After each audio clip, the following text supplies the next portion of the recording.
The Galactic Council fell silent. That's a human army.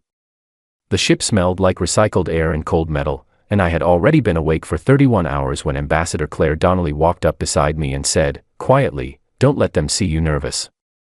I was gripping the railing of the observation deck hard enough that my knuckles had gone white. Outside the reinforced glass, the Galactic Council station hung in space like something out of a dream, or a nightmare, depending on how you looked at it. It was enormous. I mean genuinely, incomprehensibly enormous. The station had been built by the Velthuri over 400 years ago, expanded 17 times since, and it now stretched across nearly 8 kilometers of open space, glittering with lights from 100 different docking ports. Ships of every conceivable shape were arriving and departing, long silver needles, wide flat discs, strange angular things that seemed to move sideways rather than forward. None of them looked anything like our vessel. Our vessel looked like a gray brick. I exhaled and loosened my grip on the railing. "I'm not nervous," I said. Donnelly glanced at me sideways. She was a small woman in her late 50s, with short silver hair and calm gray eyes that had seen a great many difficult rooms. She had been Earth's lead negotiator for 11 years before the council seat was offered. She didn't raise her voice. She didn't need to. "Your left boot is untied," she said, and walked away toward the briefing room. I looked down. It was. I tied it, straightened up, and told myself to get it together. "My name is Leon Ward. I am, or was at that point, a staff sergeant in the Earth Diplomatic Escort Corps, a unit that most people in the regular forces had never heard of, because we didn't do the kind of work that ended up in news reports. We escorted diplomats. We secured rooms. We stood near important people and tried to look like we were not counting exits. That was the job. I had been doing it for 6 years, and I was good at it, and I had never once imagined I would end up on the station at the center of galactic politics, standing next to the first human ambassador ever given a formal seat at the council table. I was there because I was available. That was the honest answer.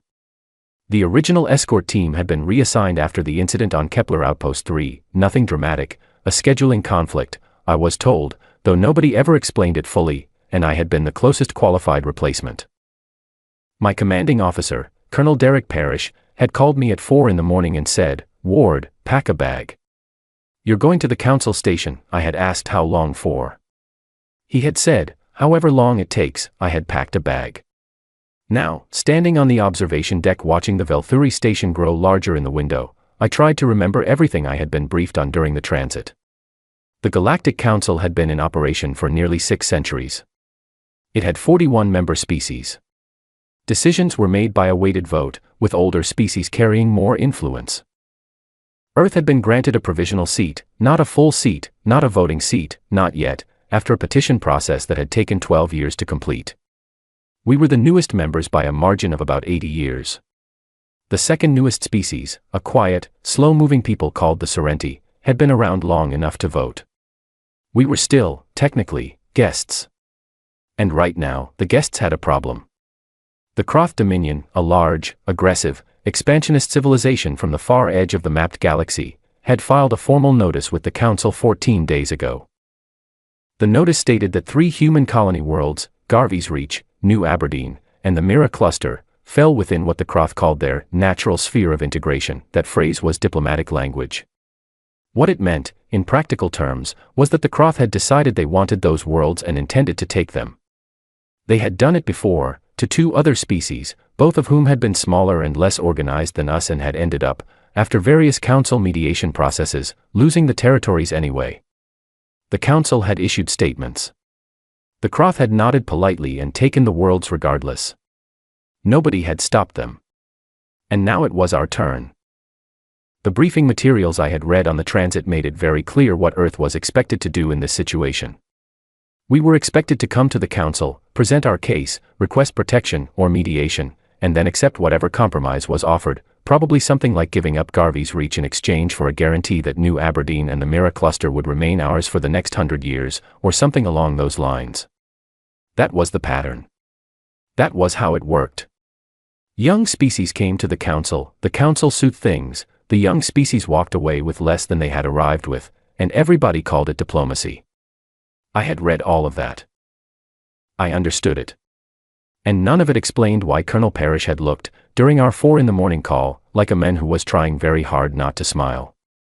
We docked at 0940 station time. The docking corridor alone was long enough to drive a vehicle through, which made me feel small in a way I was not accustomed to feeling. 2 Velthuri station attendants met us at the airlock, tall, pale blue, vaguely human in shape but with 4 arms and eyes that were solid silver, and led us through a series of corridors toward the diplomatic reception area. Every species we passed looked at us. Some of them were subtle about it. Some were not. A group of what I later learned were Marathi counselors stopped their conversation entirely and watched us walk by, their wide dark eyes tracking Donnelly and me with an expression I couldn't fully read. Something between curiosity and mild amusement. That was the thing I noticed most in those first few hours. The amusement. It wasn't hostile. It wasn't cruel. It was the kind of expression you might have if you watched a child trying to carry something slightly too heavy for them, a sort of gentle, patient readiness to catch them when they stumbled. Nobody expected us to stumble badly. They expected us to stumble the usual amount. A Velthuri diplomat named Orithvel, senior protocol officer, according to the credentials card clipped to his coat, showed us to the preparation suite assigned to the human delegation. It was a perfectly adequate room. Clean, functional, equipped with atmospheric scrubbers that kept the air at human comfortable levels. There was a long table, several chairs, and a wide window that looked out over one of the station's interior plazas, a vast open space where dozens of species moved and gathered, full of color and noise and the strange beauty of a place where many different kinds of people had learned to share space. Orithvel spoke excellent standard Galactic, which the translation device in my ear rendered into clear English. He explained the schedule. The council session would begin in 6 hours.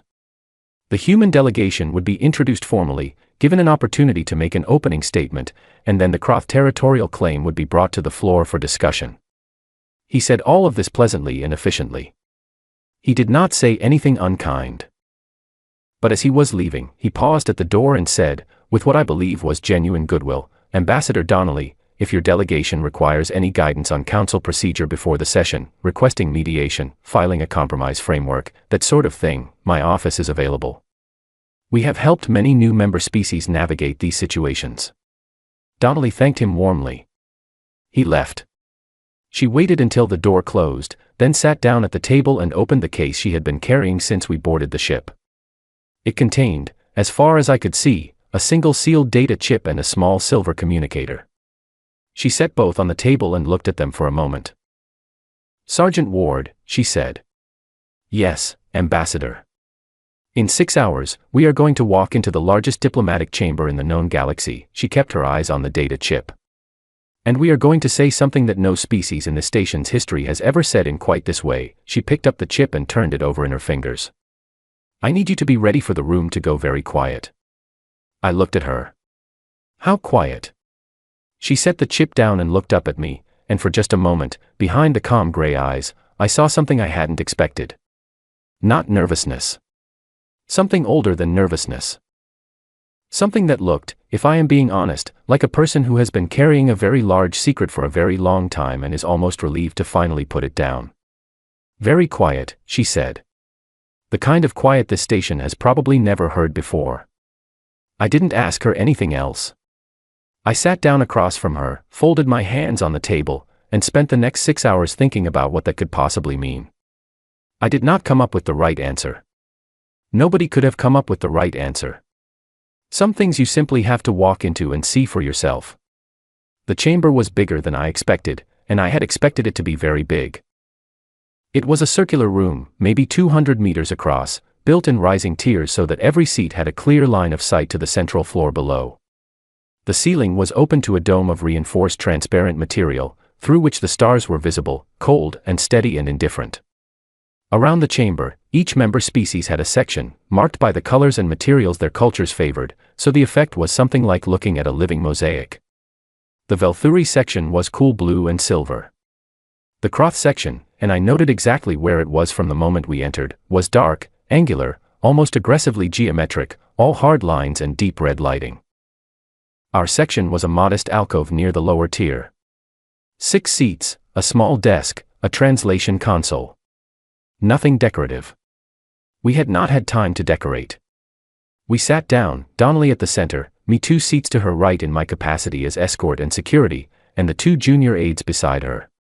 The remaining seats were empty. Earth had not sent a large delegation. There had been a reason for that, which I did not yet understand. The session opened with ceremony that lasted nearly 40 minutes, formal introductions of each delegation, readings from the council charter, acknowledgement of the current agenda. I sat straight and watched the room and did what I was trained to do: catalog, observe, assess. I counted 14 species I could identify and at least 9 I couldn't. I noted the positions of the station security officers, who stood at even intervals around the outer ring. I noted the exits. I noted that the Croth ambassador, a large, broad-shouldered being with a flat, gray face and eyes set wide apart, spent almost the entire opening ceremony looking at our alcove. Not with hostility. With something more unsettling than hostility. With patience. When the formal opening concluded, the council chair, a Velthuri elder named Counselor San, who had apparently held the position for 63 years, welcomed Earth officially. He used careful, measured words. He expressed the council's pleasure at humanity's growing participation in galactic affairs. He said nothing about the Croth claim. Not yet. Donnelly rose and gave Earth's opening statement. It was brief. She thanked the council. She expressed Earth's respect for the traditions and values the council represented. She said humanity was honored to stand in this chamber for the first time. She sat down. It was polite. It was exactly what everyone in the room expected. I heard the faint, untranslated murmur of conversation ripple through the upper tiers, the relaxed sound of people who believed they knew exactly how the next several hours would proceed. Then Counselor San moved to the Croth claim. The Croth ambassador, whose name I had memorized from the briefing documents, Vakrathen, senior territorial emissary of the Dominion, rose slowly and with complete composure.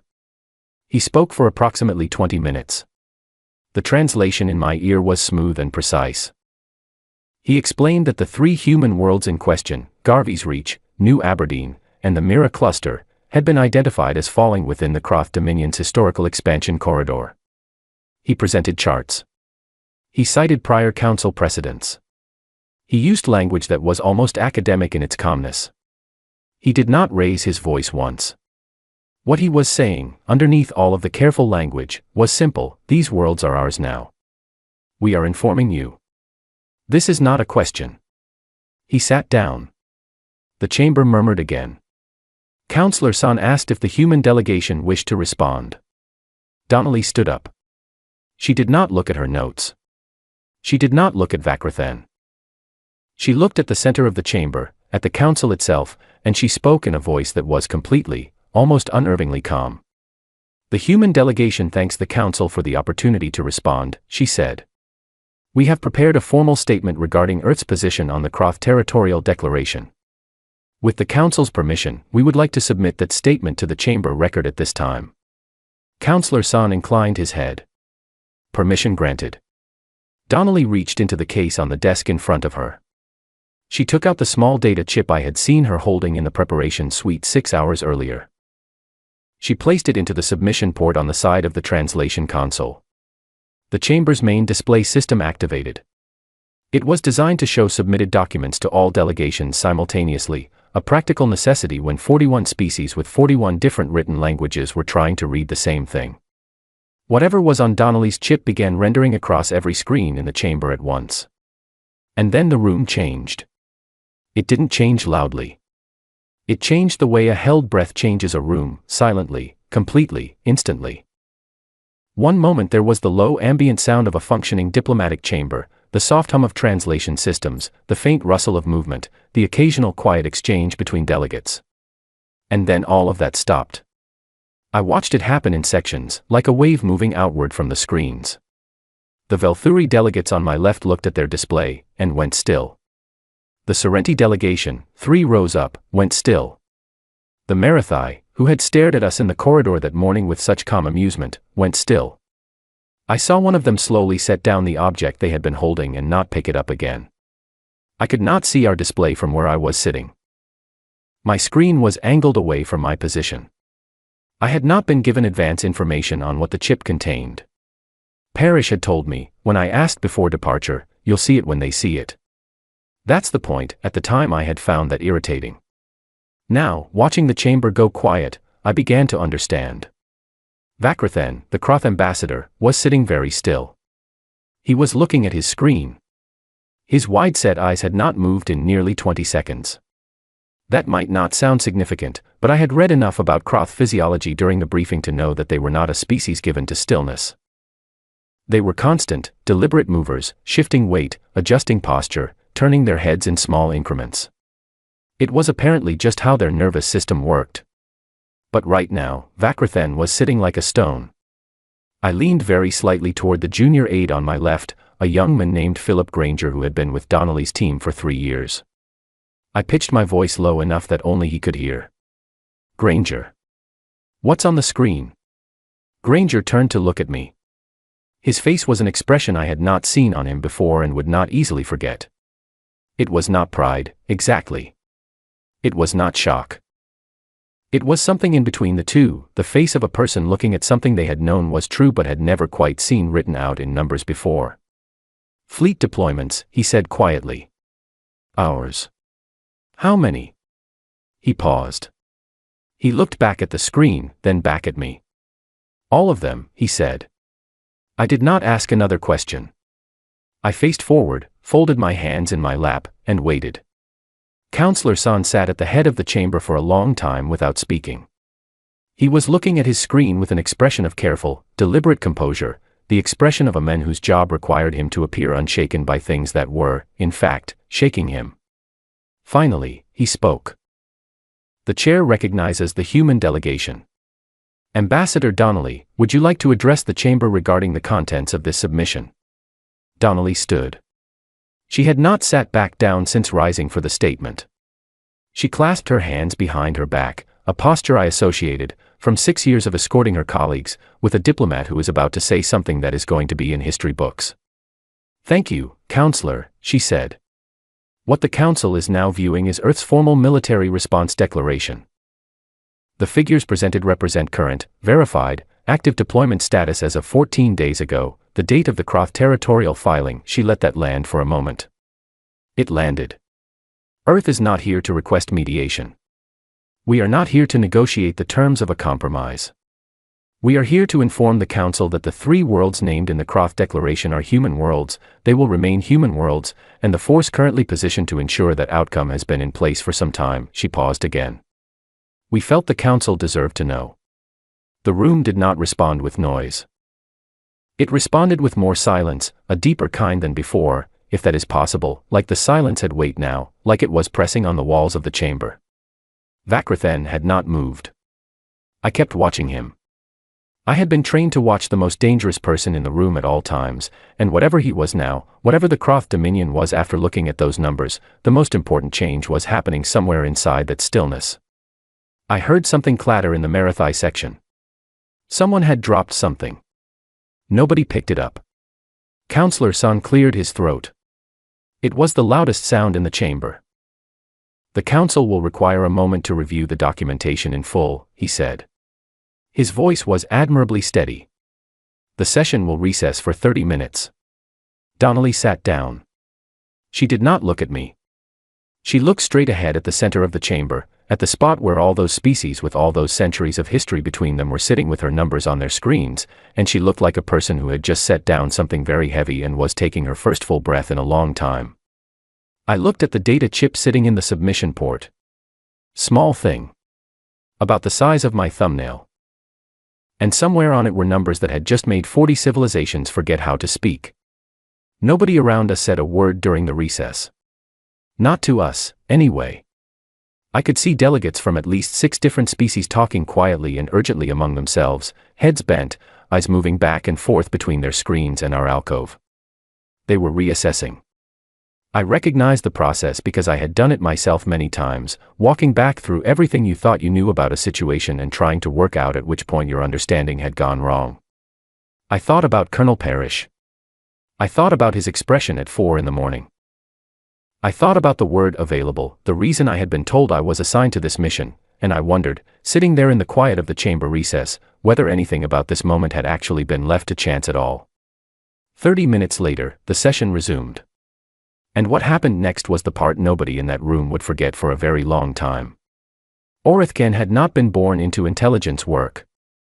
He had, as a young Velthuri, wanted to study botanical science, the slow, patient work of cataloging plant life on newly mapped worlds, the kind of occupation that asked very little of you in terms of urgency and a great deal in terms of patience and careful observation.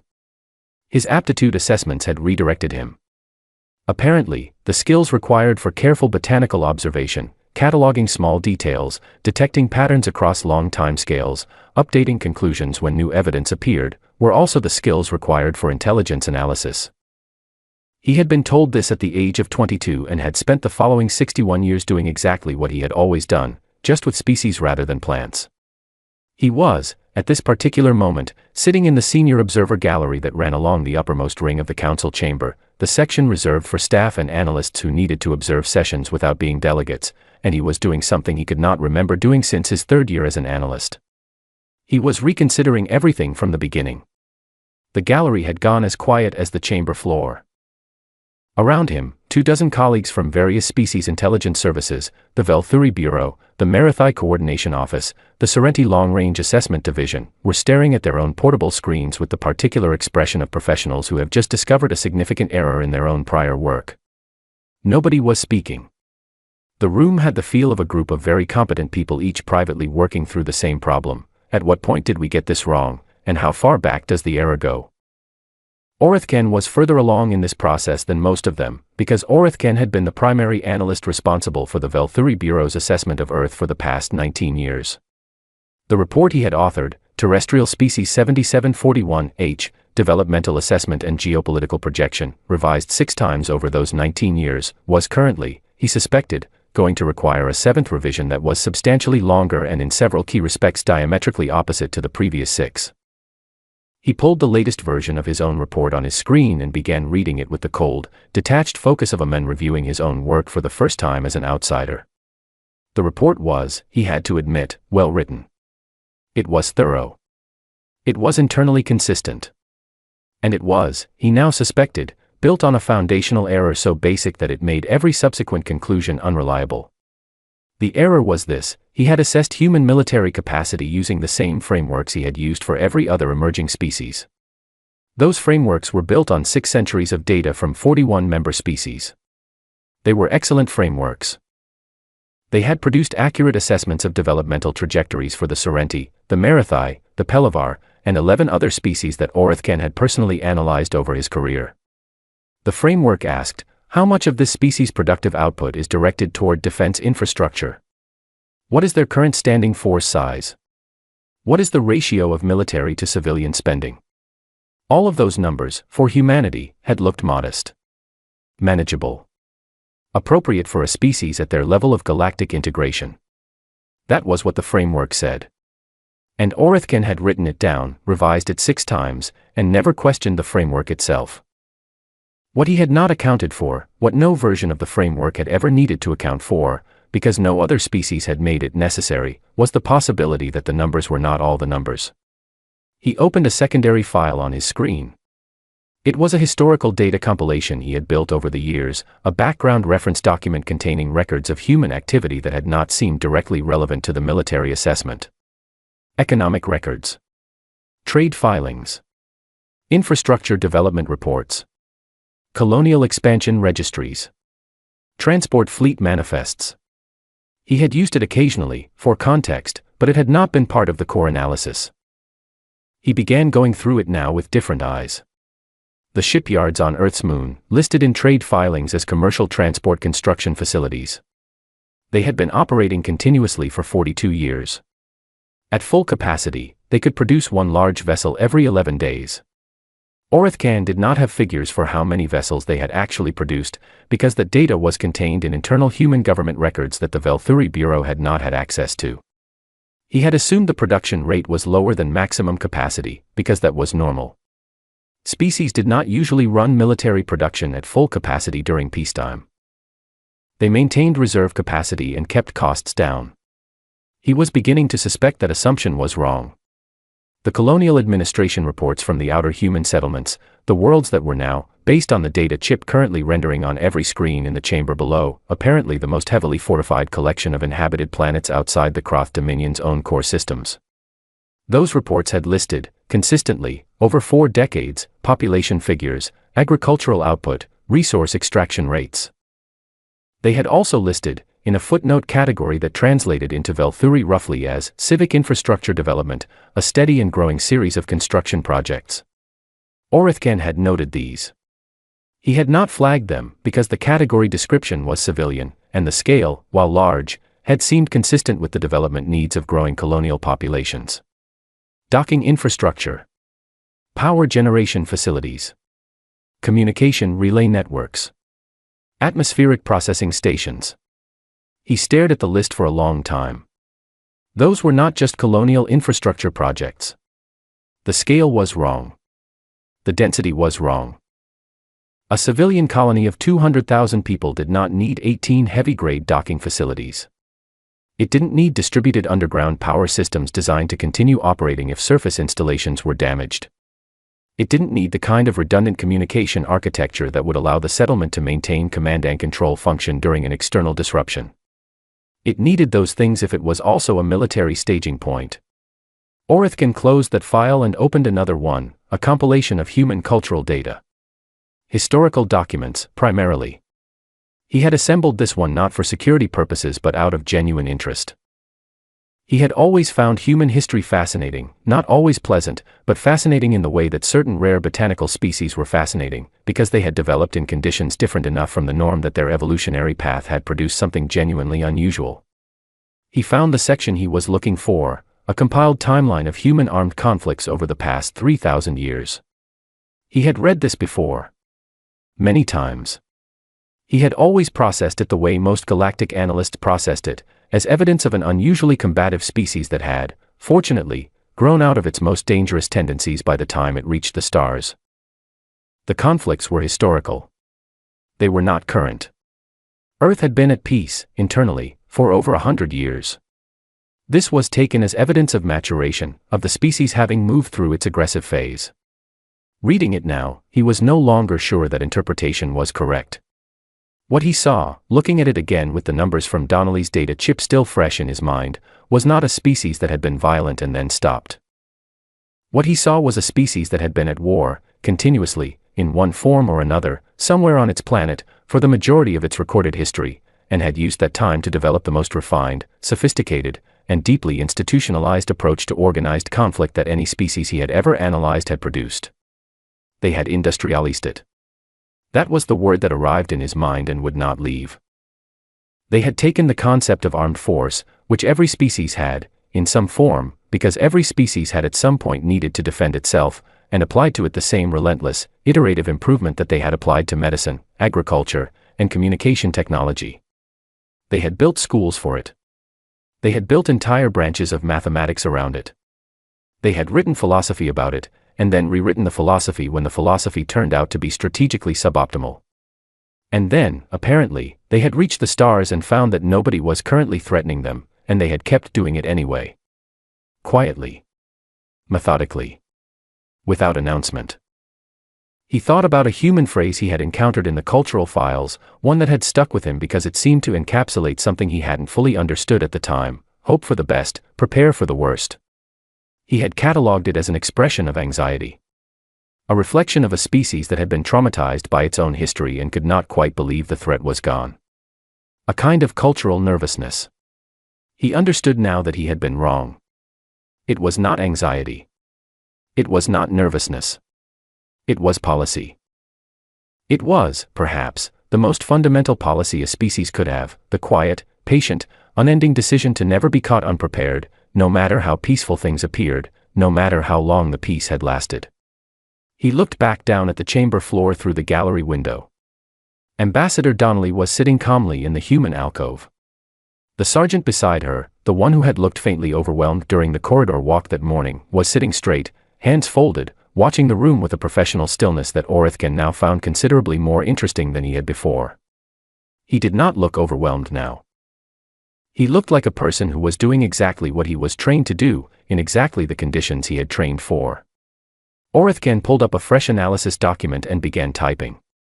He typed quickly, the way he only typed when he had a great deal to say and needed to organize it before it became too large to hold. He wrote, "Foundational reassessment required.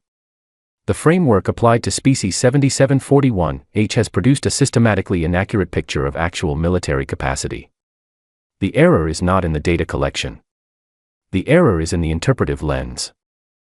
We assumed that military capacity, for a peaceable species in a period of external non-conflict, would be maintained at functional minimum. This is the normal pattern. This is not the pattern humans followed. Humans maintained and expanded military capacity during peacetime not as a response to external threat, but as a matter of deeply embedded cultural and institutional priority. The distinction is critical, because it means that our standard indicators, current conflict status, recent threat environment, stated defense budgets, were all reading accurately and all telling us the wrong thing." He paused. Added, "It is worth noting that nothing humanity has done is in violation of any council charter provision. They filed accurate trade documents. They reported actual construction projects. They disclosed actual colony populations. Every individual data point, had we requested it, would have been provided truthfully. We did not request the right data points, because we were not asking the right questions, because we did not think there was a question worth asking." He looked up from the document. Below, in the chamber, Councillor San was preparing to reopen the session after the recess. Delegates were returning to their seats. The room was quieter than any council session Orithkan had ever observed, not the silence of boredom or of routine, but the silence of 40 civilizations trying to process a recalibration that none of them had seen coming. He looked at the human alcove. Donnelly was speaking quietly with her aide. The sergeant, Ward, his badge red, Orithkan could see it from here, was scanning the room methodically, calmly, with the unhurried attention of someone who had a great deal of training and was currently applying it. He met Orithkan's eyes for a moment, through the gallery window, without any particular reaction, and then continued his scan. Orithkan finished his note. He wrote one more line at the bottom, which was less analytical and more personal than anything he usually committed to official documents, but which he could not quite stop himself from writing. He wrote, "They have been the most prepared people in this chamber since the moment they arrived. We simply did not know how to look at what was right in front of us." He saved the document, closed his screen, and sat back to watch the session resume. The recess ended at exactly the moment it was scheduled to end. That, somehow, was the first thing that made the whole situation feel different. In a normal council session, recesses ran long. Delegates needed time. Conversations happened in corridors. Procedures slowed. It was the natural pace of 41 species trying to move together in any direction. But when Councillor San called the session back to order, every delegation was already seated, every screen was active, and the room was silent before he even finished his opening word. Everyone had done their thinking during the recess. Now they wanted to see what came next. I had done my own thinking. 6 years of escort work had given me a fairly reliable read on rooms, and what I was reading in this room was something I had no professional template for. In difficult diplomatic sessions, and I had sat through a few, the energy was usually tense, kinetic, full of small movements that communicated anxiety, strategy, or the desire to speak. This room was not tense in that way. It was still. It was the stillness of people who had just received information that had moved the ground under their feet, and who were being very careful about where they stepped next. Vakrathan, the Kroth ambassador, had returned to his seat. During the recess, I had watched him hold 2 separate, very brief conversations with other Kroth delegates in their section. I had watched the body language. The conversations were short because they did not need to be long. Whatever was being said was not complicated. Complicated conversations take time. Simple realizations, even large ones, can be communicated in a few words. Councillor San called the session to order and turned, with impeccable formality, to the Kroth delegation. The chair invites Ambassador Vakrathan to respond to the human submission. Vakrathan stood. He was, as I said, a large individual, broad across the shoulders, with a flat, gray, angular face that did not show expression in ways a human face would. But there was something different about his posture when he rose to speak this time. It was a very small difference. He was carrying himself more carefully. The way a person carries themselves when the ground has recently turned out to be less solid than expected and they are paying more attention to their footing. He spoke for 4 minutes. His translator rendered it cleanly into my earpiece. He said that the Croft Dominion had noted the human documentation with interest. He said that the Dominion had always valued clear communication between advanced species, and that Earth's decision to present its position in such direct terms reflected a commendably forthright approach to galactic discourse. He said that the territorial filing, as submitted 14 days prior, had been prepared on the basis of the information available to the Dominion at that time, and that new information naturally required new consideration. He said that the Croth would be requesting additional time to conduct a thorough review of all relevant documentation before any further formal positions were stated. He sat down. That was it. For minutes of very carefully arranged words whose only real content was, "We are not continuing this right now."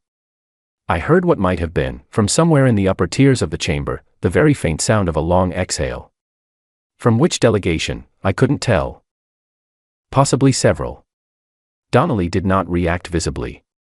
She nodded, once, slowly, the way she nodded when something was proceeding more or less as she had expected it to. I filed that away. Counselor Son thanked the Croft delegation and turned to Donnelly. Ambassador Donnelly, the Council notes the Croft delegation's request for additional review time. Does the human delegation have any response at this stage? Donnelly stood. Earth has no objection to the Croft delegation taking time for review, she said. We would simply note, for the Council record, that Earth's position as stated in our submission is not contingent on the outcome of that review. The deployment status described in the document is current, it is accurate, and it will remain in place. She paused, just briefly. We appreciate the Council's attention. She sat down. It was the most efficiently devastating thing I had heard said in a diplomatic chamber. Not because it was unkind, it wasn't. Not because it was aggressive, it didn't need to be. It was devastating simply because of what it confirmed. We were not bluffing. The review wouldn't change anything. The numbers were real. The ships were there.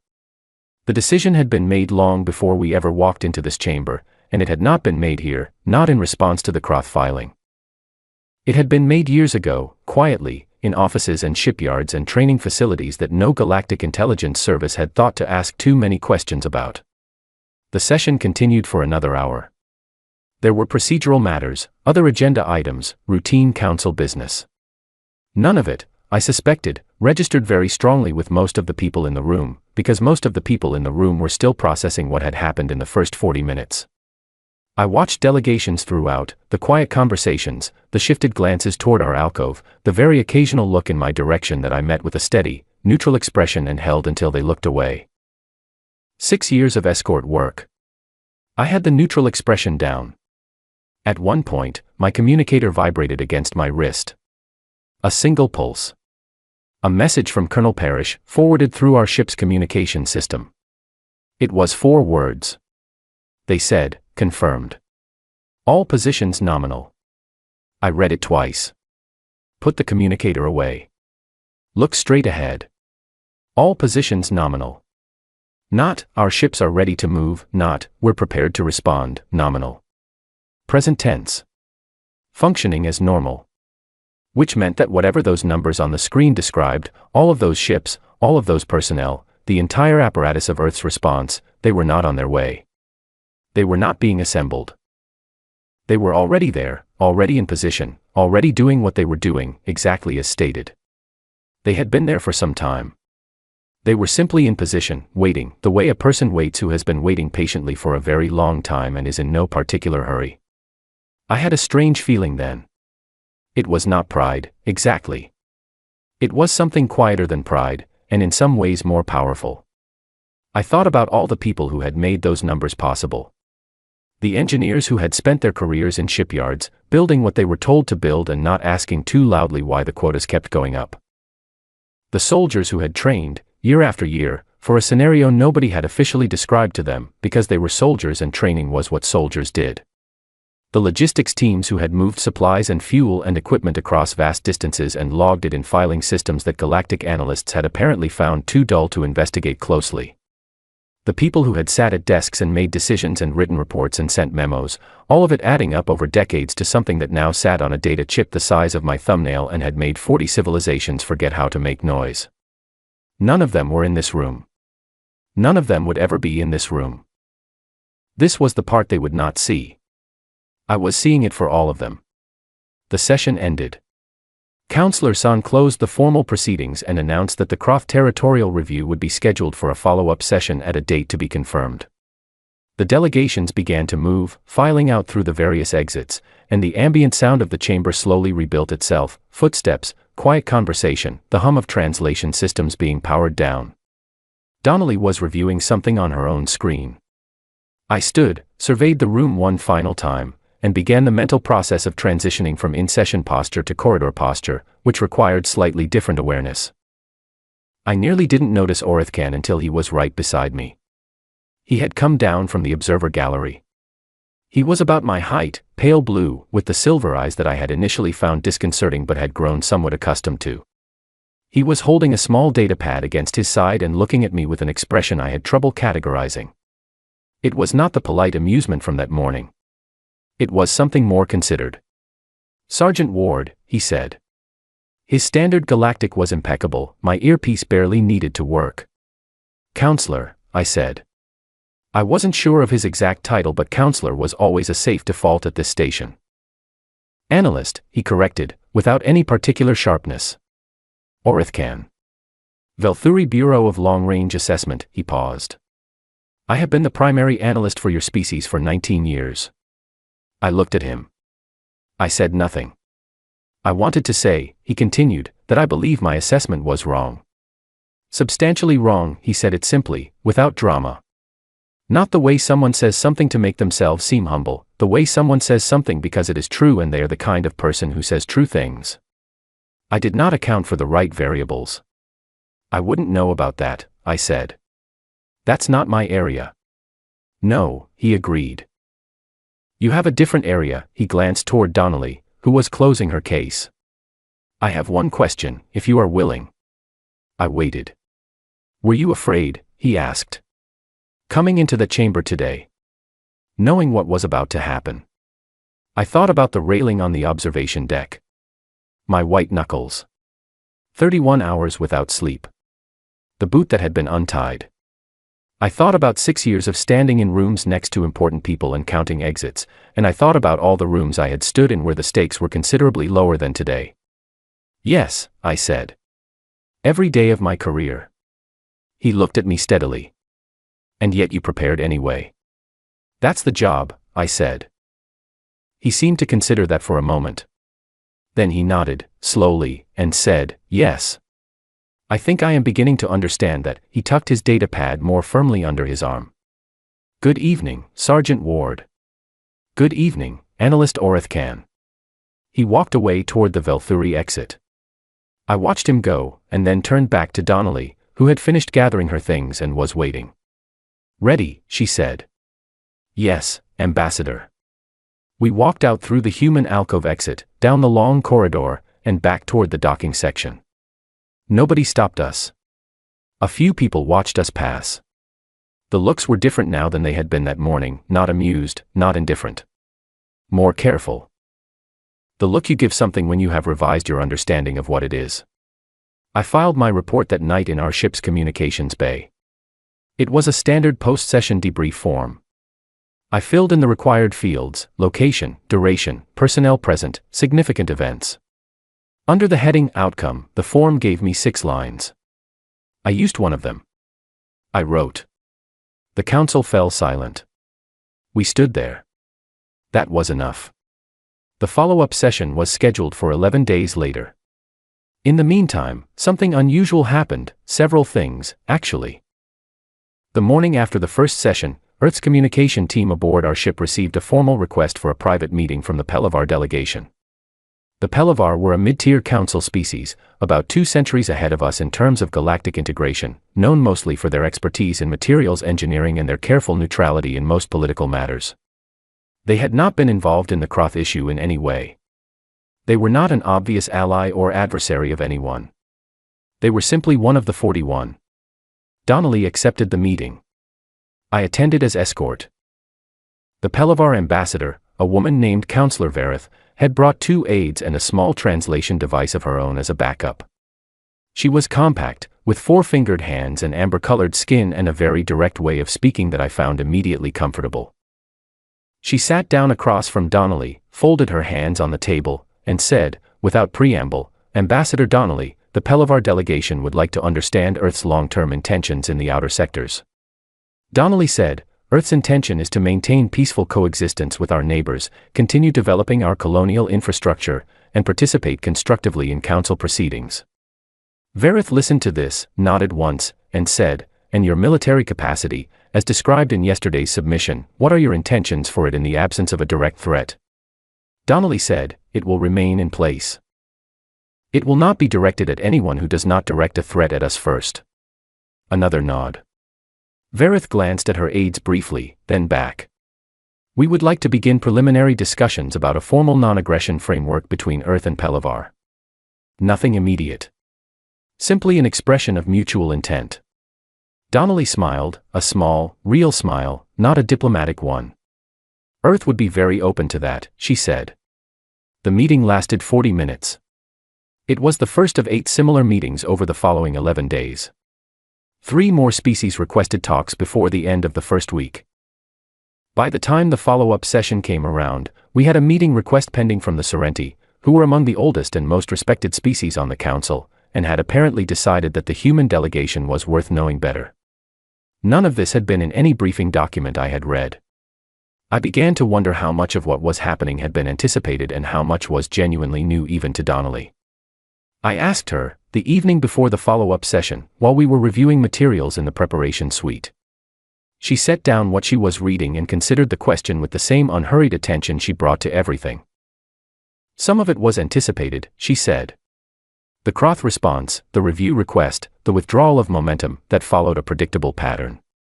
They are a careful species when they need to be, and they recognized they needed to be." She picked up her reading again. "The Pelivar request was faster than we expected. The Sorrenti request was unexpected." "What does the Sorrenti request mean?" I asked. She was quiet for a moment. "It means we are no longer being seen as a young species finding its way," she said. "Which is a significant change." She turned a page. "It carries responsibilities, Sergeant Ward." "I know. I know you know." She glanced up briefly. "I'm saying it anyway. Because responsibilities are easier to meet if you name them before they arrive rather than after." The follow-up session opened at 0900 station time. The chamber was full, if anything, more fully attended than the first session, with more observers in the gallery and more aides visible in the corners of each delegation's section.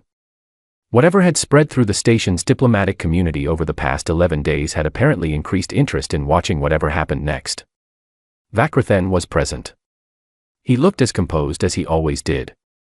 Whatever the Croth had concluded during their review, he was not going to show it in his posture or his expression. Counselor San opened proceedings, ran through the formalities, and moved directly to the Croth review of the human submission. Vakrathen stood. He spoke for approximately 6 minutes. The translation came clearly through my earpiece. He said that the Croth Dominion had completed its review of the documentation submitted by the human delegation in the previous session. He said that the Dominion's Territorial Assessment Committee had met and discussed the strategic and geographical considerations in detail. He said that following this review, the Dominion had concluded that the 3 worlds in question, Garvey's Reach, New Aberdeen, and the Mira Cluster, required further geological and astronomical survey work before their status within the Dominion's expansion corridor could be confirmed. He said that, pending the completion of this survey, which would take an indefinite amount of time, the territorial filing was being suspended. He said the word suspended very carefully. Not withdrawn. Suspended. It was a distinction that allowed the Croth to walk back without appearing to walk back, a face-saving mechanism that every species used when they needed it, and which every experienced diplomat recognized for exactly what it was. He sat down. Counselor San thanked the Croth delegation for their thorough review and noted the suspension for the council record. He turned to the human section.